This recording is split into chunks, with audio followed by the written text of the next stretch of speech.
கன்னியாகுமரி மாவட்டம் மண்டைக்காடு பகவதி அம்மன் கோவிலில் நடைபெற்று வந்த மாசி கொடை விழா ஒடுக்கு பூஜையுடன் நிறைவு பெற்றது.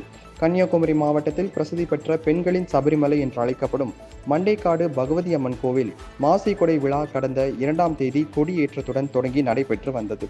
தொடர்ந்து 10 நாட்கள் நடைபெற்ற இந்த விழாவில் நாள்தோறும் அம்மனுக்கு அலங்கார தீபார்த்தனை, அம்மன் தங்க தேருலா, வெள்ளி பல்லக்கில் எழுந்தருளல் போன்ற நிகழ்வுகள் நடைபெற்று வந்தன. 9வது நாளான திங்களன்று நள்ளிரவு வெள்ளி பல்லக்கில் அம்மன் வீதி உலாவும் பெரிய சக்கர தீவெட்டி ஊர்வலமும் நடைபெற்றது. செவ்வாய்க்கிழமை மாசி கொடை விழாவின் சிகர நிகழ்ச்சியாக ஒடுக்கு பூஜை நடைபெற்றது. இதையொட்டி அதிகாலை முதலே மண்டைக்காட்டில் குவிந்த ஆயிரக்கணக்கான பக்தர்கள் அம்மனை தரிசனம் செய்து வந்தனர்.